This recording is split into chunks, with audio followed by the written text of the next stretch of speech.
Honey trap అని వేసిన విధవలు ఎవరైతున్నారో వాళ్ళను బయట పెట్టండి, వాళ్ళ మీద కేసులు పెట్టండి, లోపల నూకండి. అందులో బీఆర్ఎస్ఎల్ ఎవరన్నా ఉంటే ముఖ్యమంత్రి నేను సవాల్ చేస్తున్నా, బయటపెట్టు. నువ్వే కదా హోంమంత్రివి, చెప్పు, బయటపెట్టు. బ్రదర్, నేను ఒక మాట, నేను ఈ పనికి మాలిన డైలాగులు ముఖ్యమంత్రి గారికి ఇప్పుడు కొడతానే ఉంటాడు. పాపం ఆయనకి ఏందో కానీ ఇంకా ముఖ్యమంత్రి అన్న ఫీలింగ్ రాలే ఇంకా ఆయనకి. ఇంకా కూడా ఏదో ప్రతిపక్షంలో ఉన్నట్టు మా మీద దుమ్మెత్తిపోవడం అలవాటుగా ఉంది. అసెంబ్లీ సమావేశాలప్పుడు వాళ్ళ పీసీసీ ప్రెసిడెంట్ అన్నాడు, డ్రగ్ టెస్టులు పెట్టండి అన్నాడు. పెట్టరాబాయ్ అని నేను అన్నా. మరి ఎందుకు వెనకపోయిందా ప్రభుత్వం? డ్రగ్స్ బిగ్జు పెట్టు, టెస్టులు పెట్టు మీ ఎంపీలకు. ఎంతమంది దొరుకుతారో నేను చెప్తా, పేర్లు చెప్తే బాగుండదు. పెట్టు. ఏం మాట్లాడుతున్నాడు ముఖ్యమంత్రి? ఒక చిన్న స్కూల్ పోరగాడు మాట్లాడినట్టు. అప్పుడప్పుడన్నా కొద్దిగా ముఖ్యమంత్రిలా హుందాగా మాట్లాడు. ఎప్పుడో సస్పెండ్ చేసినాం రోహిత్ రెడ్డిని, మీకు తెలియదా? షోకాజ్ నోటీస్ ఇచ్చినాం, సస్పెండ్ చేసినాం. ఇక ముఖ్యమంత్రి ఆయనకు తెలియకపోతే నేనేం చేస్తా దానికి? ఇంకోటి మాట్లాడితే నా బావమరి దీంట్లో డ్రగ్స్ దొరికినాయి అంటాడు. నువ్వు ముఖ్యమంత్రివా లేకపోతే దారిన పోయే దానేవా? నా బావమరి దీంట్లో ఏం దొరికిందా? ఏది పడుతుంది మాట్లాడచ్చు. ఎన్నిసార్లు చెప్తావు సేమ్ అబద్ధం? సిగ్గుందా? వీడి పద్ధతేనా అసలు ఇట్లా మాట్లాడడం? మేము మాట్లాడలేమా? మాట్లాడాలంటే నాకు చాలా ఉంది ముఖ్యమంత్రి గారి గురించి మెటీరియల్, కానీ కొన్ని సభ్యత హద్దులు కూడా ఉంటాయి కొన్నిటికి. ఏది పడుతుంది మాట్లాడడం కదా.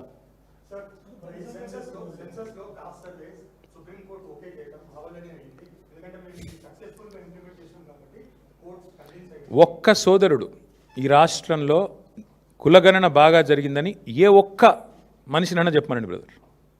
ఆఖరికి సర్వే చేసిన వాళ్ళు ఎవరైతే సర్వే చేసిన పిల్లలు వాళ్ళనన్నా చెప్పమనండి. ఎందుకంటే రేర్ మోడల్ అని చెప్పుకున్నాడు, ఏదో రేర్ మోడల్ అని చెప్పిండ్రు. తర్వాత ఏమైంది? 160 కోట్లు ఖర్చు పెట్టిండ్రు. చివరికి ఏం జరిగింది? 51% ఉన్న బీసీలను 46% తగ్గించిండ్రు. ఇదే రేర్ మోడల్. బీసీల గొంతు కోసి లేనోళ్ళని ఉన్నట్టు చెప్పి ఉన్నోళ్ళని లేనట్టు. నేను అందుకే అంటున్నా, నీ మోడల్ అంత గొప్ప మోడల్ అయితే ఇవాళ ఎవడెందుకు ఆమోదిస్తలేడు రాష్ట్రంలో? నీ మోడల్ వల్లే కదా చివరికి నువ్వు చెప్పిన 42% రిజర్వేషన్ ఫెయిల్ అయింది, నువ్వు చెప్పిన సామాజిక న్యాయం విఫలమైంది. చివరికి పంచాయతీ ఎన్నికల్లో 24% ఉన్న రిజర్వేషన్ 17.5% తగ్గింది నీ మోడల్ వల్ల. కాబట్టి ఈ అటర్ ఫ్లాప్ మోడల్ కనుక దేశానికి ఆదర్శం అయితే ఇక మరి దేశాన్ని దేవుడే కాపాడాలి.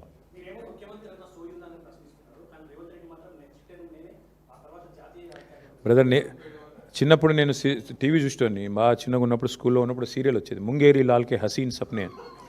అట్లా చాలామంది చాలా కలర్ కనొచ్చు బ్రదర్. ఇగో ఇంకోటి కూడా చెప్తున్నా, ఈ రాష్ట్రంలో రేవంత్ రెడ్డి ముఖం చూసి ఎవరు ఓటు వేయలేదు. ఆయన ముఖ్యమంత్రి కావాలని ఓటు వేయలే ఎవరు.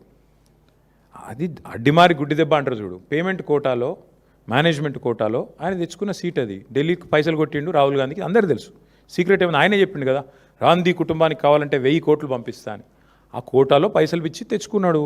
ఇక దానికి ఆయన నేనేందో చాలా శక్తివంతుని అనుకుంటే మరి మహబూబ్ నగర్ పార్లమెంట్ ఎందుకు గెలిపిలేకపోయినావు? ఆయన నువ్వు ఎంపీగా ఉన్నప్పుడు చాలా గొప్పడవు కదా, ప్రజానాయకుడు కదా. ఎంపీగా ఉన్నప్పుడు నీ ఎంపీ పరిధిలో ఒక ఎమ్మెల్యే గెలిచిండా? ఎంపీగా ఉన్నప్పుడు మల్కాజ్గిరి ఒక కార్పొరేషన్లో ఒక మున్సిపాలిటీ గెలిచినవా?